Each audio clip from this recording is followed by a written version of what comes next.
Have you ever stopped to think about how much the quality of a single conversation can make or break a project?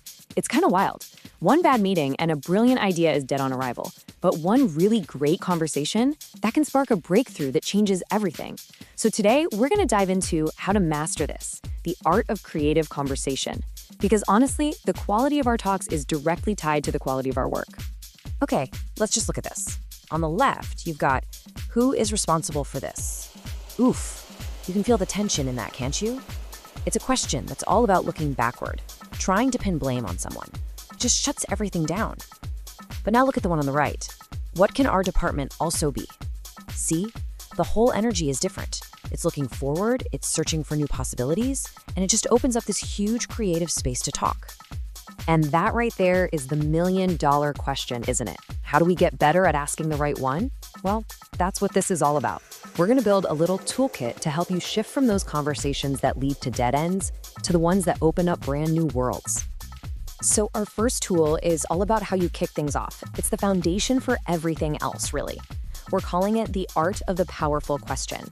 Because before you can even hope to get great answers, you have to set the stage with a truly great question.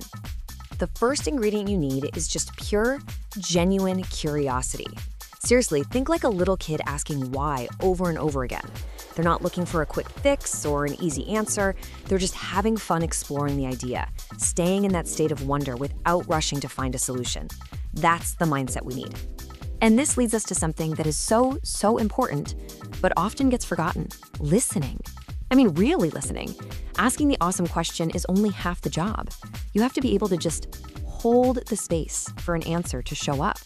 And that means getting comfortable with silence and just waiting to see what unexpected ideas pop up when you're not trying to fill every single second with noise. All right, this one's tough, especially when everything feels like it's moving at a million miles an hour. You have to be okay with not knowing. That takes real patience. It means you have to fight that urge, that pressure from everywhere to have an answer right now. Some of the best ideas only come after you've been willing to just sit with the question for a while. And finally, for a question to be truly powerful, the stakes have to feel big. We're not talking about tiny incremental tweaks here.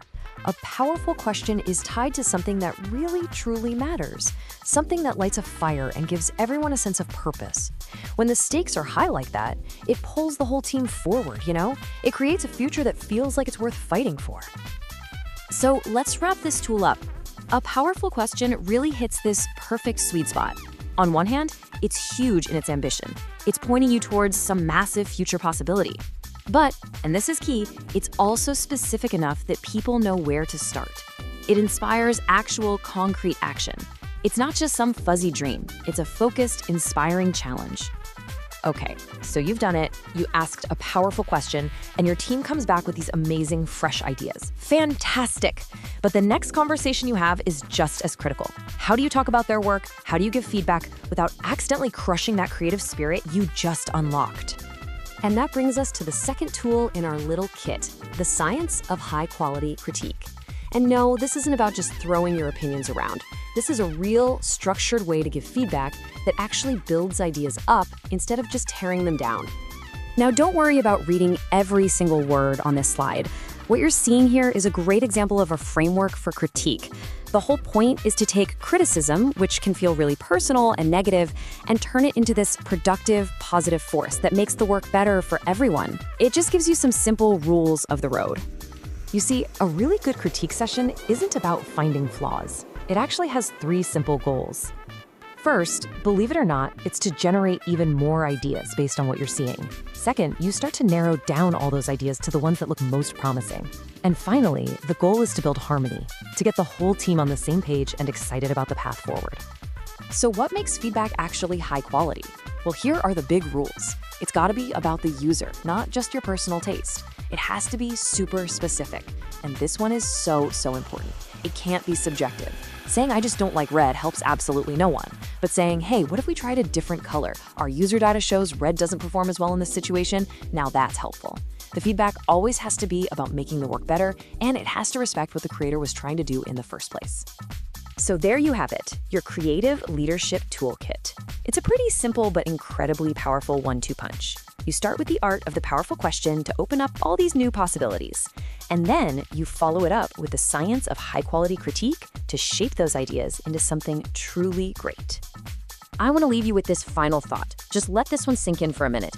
Critiques are not checkpoints of creative work. They are the source. They aren't these scary gates you have to get through. When you do them right, they're the very engine of creativity. They're where the better ideas come from. So now you've got the tools, you know how to ask better questions, and you know how to give better feedback. The only thing left to do is to actually use them. So I'll just ask you this. What conversation, at work, at home, wherever, are you going to change tomorrow?